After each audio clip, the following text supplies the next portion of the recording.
The chaos began unfolding last month when authorities in the southern Chinese province of Guangdong, home to some of the world's busiest container ports, cancelled flights, locked down communities, and suspended trade along its coastline to bring a rapid spike in COVID-19 cases under control.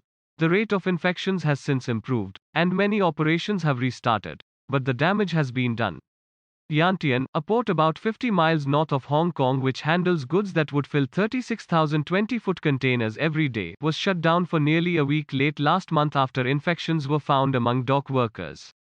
While it has reopened, the port is still operating below capacity, creating a huge backlog of containers waiting to leave and ships waiting to dock. The congestion in Yantian has spilled over to other container ports in Guangdong, including Shekou, Chiwan, and Nansha.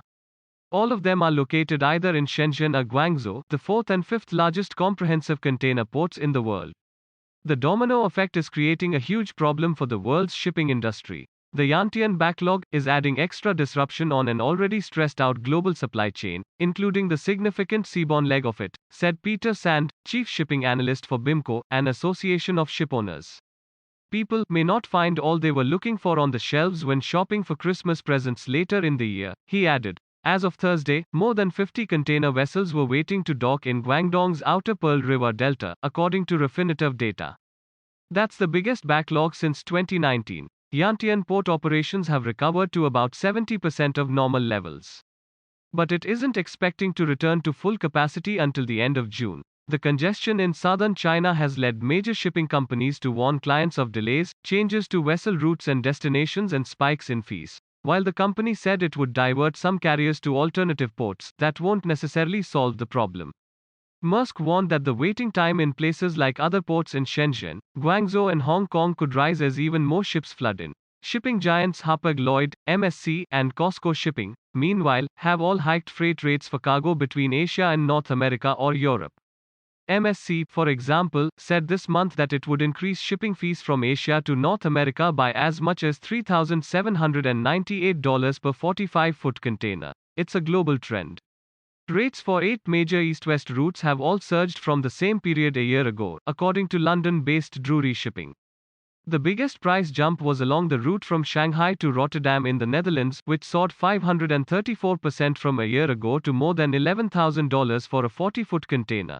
Average container freight rates from China to Europe, meanwhile, recently hit $11,352.33, the highest level since at least 2017, according to Refinitiv. The crisis in Guangdong is exacerbating the strain on an already stretched global industry. In the United States, for example, major ports along the coast of California are already clogged with container ships, worsening the bottleneck at the country's biggest trade gateway with Asia. If anything, unwinding of the backlog initiated following congestion in Yantian terminal could take months, as the onset of the peak season will mean demand will only further increase, he said. The crisis in Guangdong shows just how fragile the global supply chain is, according to Pawan Joshi, executive vice president at E2 Open, a Texas-based supply chain software provider. There is no room left anymore for error or unexpected events, it is all squeezed out, he said. This means you can't afford a single mistake because there is no longer any buffer. The pandemic wreaked havoc last year, as lockdowns temporarily closed factories and disrupted the normal flow of trade. As economies roar back to life, suppliers have been stretched by a pickup in manufacturing and extra demand from consumers, but that increase in demand is colliding with almost unchanged capacity in container shipping. Reduced global air freight capacity due to the collapse in long-haul aviation has made matters worse. With sustained strong demand for ocean shipping around the globe, we will continue to see constrained ocean shipping with higher than normal rates and more than usual cargo rollovers, Joshi said, referring to what happens when a shipment has to be booked on a future voyage because it can't be loaded onto its original ship.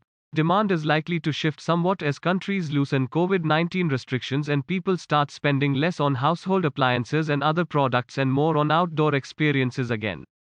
But the constraints on the global supply chain are unlikely to go away soon. More recently, we have seen extended fatigue in the global supply chain adding further to already existing challenges, Sand from BIMCO said, adding that the strains will likely continue to be felt for up to a year.